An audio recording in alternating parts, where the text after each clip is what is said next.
Chapter number first, जिसमें था भाषा किसे कहते हैं, भाषा कितने प्रकार की होती है और लिपि क्या होती है। हमने इस वीडियो में जो चैप्टर फर्स्ट है उसके बारे में पढ़ा था और उससे ही रिलेटेड जो क्वेश्चन थे यानी प्रश्न उत्तर मैंने आपको करने के लिए दिए थे। और इसी के साथ जो हमारा फर्स्ट चैप्टर है वो कंप्लीट होता है। आज हम पढ़ेंगे चैप्टर 2 यानी पार्ट 2, जिसका नाम है वर्ण, वर्णमाला और मात्रा। आइए अब हम इनके बारे में पढ़ेंगे। फर्स्ट, वर्ण। वर्ण क्या होते हैं?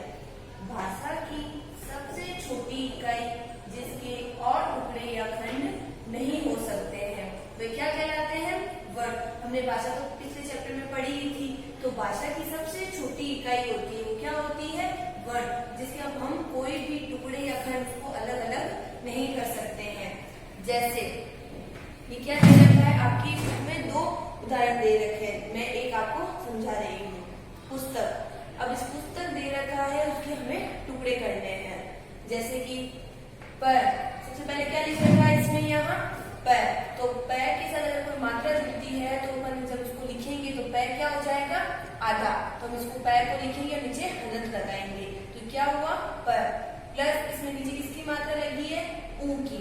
तो अपन इसमें यहाँ क्या लिखेंगे? ऊ। प्लस ये जो स दे रखा है ये क्या है? आधा। तो हम इसको कैसे लिखेंगे? स। प्लस ये जो त है ये क्या है? वर्ण। और वर्ण के साथ हम क्या जोड़ेंगे? ये एक स्वर, यानी जो ये व्यंजन दे रखे हैं उसके साथ क्या जुड़ेगा? स्वर। तो त क्या हो गया? आधा। और प्लस इसके साथ जुड़ेगा ए, तो ये पूरा क्या बनेगा? पूरा बनेगा आपके त। प्लस ये जो क है, क के साथ क्या जुड़ेगा? इस व्यंजन के साथ ये क्या जुड़ेगा? स्वर ए, तो ये क्या बन जाएगा? पूरा क। तो हम इन सबको जोड़ेंगे फिर क्या बनेगा जुड़कर? पुस्तक। क्या लिखा है? पुस्तक। अब इन्हें ये जो हमारे जो अलग करने का तरीका है हमें इसमें पता चलता है कि इसमें कितनी ध्वनियां दे रखी है। तो अब इसमें काउंट करो कितनी ध्वनियां हुई? प, उ, स, त, अ, क, ए। फिर टोटल कितनी ध्वनियां हो रही हैं आपके? 7। तो इसमें क्या कितनी ध्वनियां दे रखी है? 7। तो अब हमने पढ़ा ध्वनियों के बारे में। अब हम पढ़ेंगे वर्ण। और वर्ण के कितने भेद होते हैं? तो वर्ण के कितने भेद होते हैं? आपने छोटी क्लासों में ये पढ़ा ही होगा। वर्ण के 2 भेद होते हैं, स्वर और व्यंजन। स्वर किसे कहते हैं? स्वर वे ध्वनियां जिन्हें बोलने के लिए किसी अन्य वर्ण की सहायता नहीं ली जाती है उन्हें स्वर कहते हैं।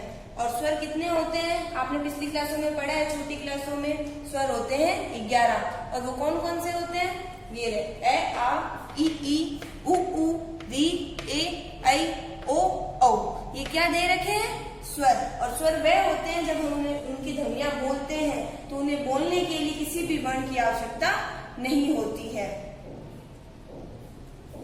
व्यंजन। व्यंजन कौन से होते हैं? वे ध्वनियां जिन्हें बोलने के लिए किसी अन्य वर्ण की सहायता लेनी पड़ती है उन्हें व्यंजन कहते हैं। और हिंदी में व्यंजन की संख्या कितनी होती है? 33 यानी 33।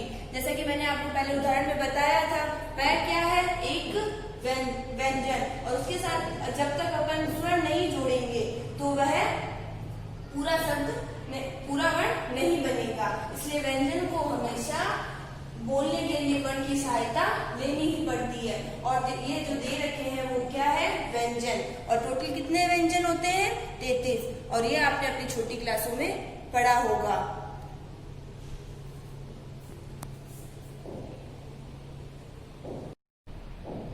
आइए इसके अतिरिक्त जो वर्ण होते हैं अब हम उनके बारे में पढ़ेंगे। ये आपने पिछली क्लासों में नहीं पढ़ा है। सबसे फर्स्ट ये क्या दे रखा है? अनुस्वार। अनुस्वार कौन सा होता है? आपने कभी देखा होगा कोई ऐसे शब्द दे रखे होते हैं जिनके ऊपर ऐसे जो बिंदी दे रखी है ये लगी होती है। ये आपको पहले नहीं पता था, उसको हम क्या कहते हैं? तो उसको क्या कहते हैं? अनुस्वार। जिन वर्णों के उच्चारण में हवा केवल नाक से निकलती है उन्हें क्या कहते हैं? अनुस्वार द्वारा दर्शाया जाता है। जैसे कि इसमें उदाहरण दे रखे हैं, पंख। अब आप पंख बोल के देखो, इसका जो उच्चारण होता है उसकी हवा हमारी कहाँ से निकल रही है? नाक से। तो अपन इसको कैसे बोलेंगे? पंख। कंघा, गंगा, रंग। इन सब की हवा किससे निकल रही है? नाक से। तो हम इसे इन शब्दों को क्या बोलेंगे? अनुस्वार। अनुनासिक इसका अर्थ क्या होता है? आपने कभी कुछ शब्द देखे होंगे जिनके ऊपर चंद्र बिंदु लगा होता है, लेकिन उसको हम क्या बोलते हैं? अनुनासिक। जिन वर्णों के उच्चारण में हवा मुंह और नाक दोनों से निकलती है वह क्या होते हैं? अनुनासिक। जैसे क्या दे रखा है? आंख। आंख हमने बोला तो उसकी हवा कहाँ से निकली? मुंह और नाक दोनों से निकलती है ना। तो इसमें क्या होगा? ये क्या है? चांद, गांठ, पांच। इन शब्द का जो उच्चारण हो रहा है वह हवा और नाक दोनों से हो रहा है, इसलिए हम इसको क्या कहेंगे? अनुनासिक। विसर्ग आपने ऐसे कुछ शब्द देखे होंगे जिनके पीछे दो ऐसे बिंदु लगे होते हैं, तो इसको हम क्या कहते हैं? विसर्ग। और जब हम उसका उच्चारण करेंगे उनका तो हम इसको क्या बोलेंगे? है। और अगर हम उसको लिखेंगे तो उसके कोई शब्द के पीछे दो बिंदी लगेगी, जैसे कि आपने बिंदु लगेंगे, आपने ये देख रहे हो, जैसे अतः, पुनः, प्रातः, पूर्णतः। तो हम इनका उच्चारण किया तो पीछे क्या लगाया हमने? है। और जब हमने इनको लिखा है, दर्शाया है, तो हम इसके पीछे क्या लगा रहे हैं? ये दो बिंदु, ण और ड। इनको व्यंजन के रूप में जाना जाता है। आप इनको व्यंजन में पढ़ते हो, परंतु इन वर्णों से किसी नए शब्द का प्रारंभ नहीं होता है। आपने कभी कोई शब्द देखा है जिनका इनसे प्रारंभ होता हो? ण और ढ से ऐसा कोई शब्द है ही नहीं। ये हमेशा शब्द के कहाँ आते हैं? मध्य में, यानी बीच में आते हैं। जो कुछ शब्द दे रखा हो उनके ये बीच में लिखे होते हैं, जैसे पढ़ना, सड़ना, लड़का, कढ़ाई। ये शब्द इसके कहाँ आए हैं? बीच में। संयुक्त व्यंजन। संयुक्त व्यंजन दो व्यंजनों के संयोग से बनते हैं, यानी दो व्यंजन मिलकर क्या बनाते हैं? संयुक्त व्यंजन। जैसे कि क, ये क है जो क्या है? आधा, प्लस इसमें हम जोड़ेंगे श, तो ये क्या बन गया? श। ये क्या दे रखा है? त, ये क्या है? एक व्यंजन, वो भी आधा, आधा त, प्लस इसमें हम र जोड़ेंगे तो ये क्या बन जाएगा? त्र। जय में हम जोड़ेंगे ण, तो ये क्या बनेगा? ज्ञ। श प्लस र, तो ये क्या बनाएगा? श। हमने क्या पढ़ा? अतिरिक्त वर्ण, अनुस्वार, जो जिन शब्दों के ऊपर जो बिंदु लगा होता है, जिनकी हवा केवल नाक से निकलती है। अनुनासिक, जो शब्द के ऊपर ये चंद्र बिंदु बना होता है और जिनका उच्चारण करते समय हवा कहाँ से निकलती है? मुंह और नाक से, वह हुए अनुनासिक। विसर्ग, जो शब्द के पीछे जो बिंदु लगे होते हैं वे क्या होते हैं? विसर्ग। लेकिन लिखने में हम उसे ऐसे लिखते हैं, लेकिन जब उसका उच्चारण करते हैं तो हम क्या बोलते हैं? पीछे है। ण और ड, इसका ये व्यंजन का एक रूप है जिसका तो कोई भी शब्द से इसका नए शब्द नहीं बनते हैं, लेकिन ये कहाँ आते हैं? शब्दों के मध्य में। संयुक्त व्यंजन कौन से होते हैं? दो व्यंजन मिलके क्या बनाते हैं? संयुक्त व्यंजन।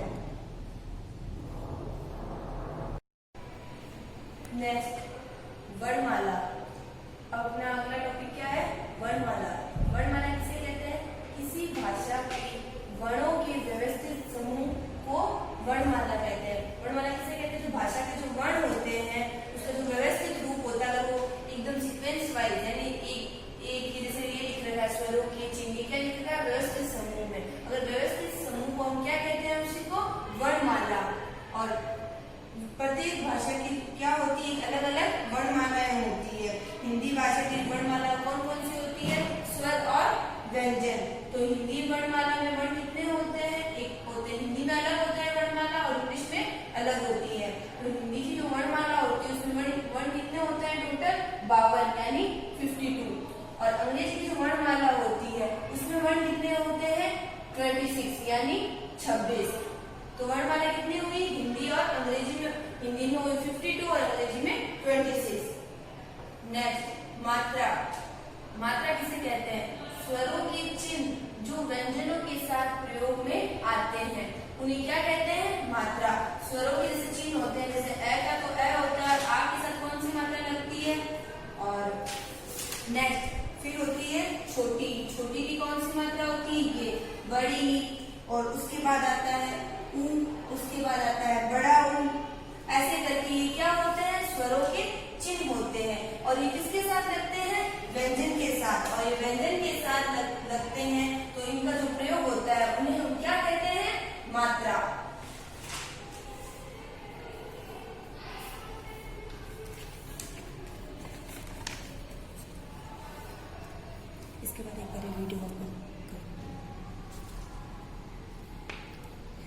मात्रा के दो प्रकार होते हैं। कौन कौन से? एक तो उनके स्वयं का रूप होता है और एक व्यंजन के साथ आते हैं। स्वयं का रूप कौन कौन सा होता है उनका? जैसे कि सेब, पपीता, चीकू, मनुष्य। ये क्या है? उनके खुद के यानी स्वयं के रूप है।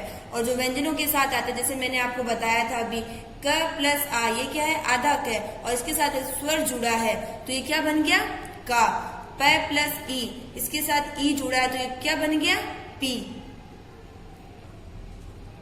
ये जो आपको व्यंजनों के साथ स्वरों की मात्राएं का जो प्रयोग करना होता है, ये आपको अपनी बुक में दे रखा है। एक बार आप इसको पढ़िए और समझिए।